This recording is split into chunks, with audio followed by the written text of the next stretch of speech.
Through its Santa Ynez Band of Chumash Indians Foundation, the tribe has reached out to hundreds of groups, organizations, and schools, donating more than $18 million as a part of its long-standing tradition of giving. One of those partnerships is CASA of Santa Barbara County. CASA is an acronym for Court-Appointed Special Advocates. The goal of CASA is to assist abused, neglected, and abandoned children by providing volunteer advocates to speak on their behalf in the juvenile dependency system.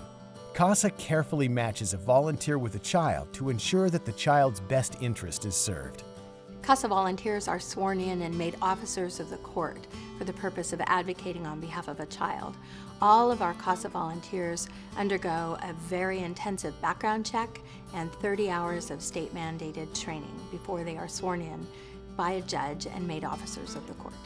CASA volunteer will spend on average 10 to 12 hours a month meeting with the child and also talking with everyone who touches the lives of that child. CASA volunteer Richard Rojas was a park ranger for 33 years and spent time advocating for children to enjoy the park. Now in his retirement, he advocates directly for children through CASA. My first child, his name was Edgar. Both he and I were new to the program, and we were a great match. One of the first things I tried to do in connecting with him was finding out what our common likes were.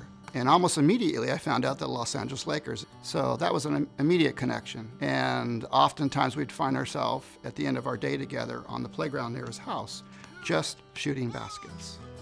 Edgar was 10 when he first met Richard, and he too felt the great connection. I was going through a really tough time. It was just after the death of my mom that he came in, and he really helped me get through that. He was a very good role model to me, and he taught me to never give up, to get to school, and to have a good life when I'm older. There are many CASA success stories like Richard and Edgar, but Executive Director Kim Davis thinks there could be more. This year, CASA will serve over 360 children, but that's not enough. We must do more because there are still an additional 250 children that are waiting for a CASA volunteer. And our defined goal is that we'll serve every child that has been abused or neglected. A few employees and tribal members from the Santa Ynez Band of Chumash Indians answered the call and also became CASA volunteers. Our partnership with the Santa Ynez Band of Chumash Indians runs very deep. In addition to their financial support, many employees and tribal members have become involved with CASA, and I really appreciate that they understand at a very deep level and a very personal level how important it is to advocate for the abused and neglected children in our community. And I think that by becoming involved at this level, they really know the value of advocating for children. One such volunteer from the tribe is Teresa Satt, a tribal descendant who works for the tribe's foundation. I've been at CASA for about 9 months now, and I am on my first case, a 5-year-old boy here in Santa Maria. You're basically meeting this child at the most terrible time in their life. There's that, connection and that relationship, and he says that I'm one of his favorite people, and so even when the case closes, I hope to continue that relationship with him. I will always want to be in his life. The Santa Ynez Band of Chumash Indians really shows that they understand how important every child is and how critical it is to support volunteers becoming advocates for the abused and neglected children in our community.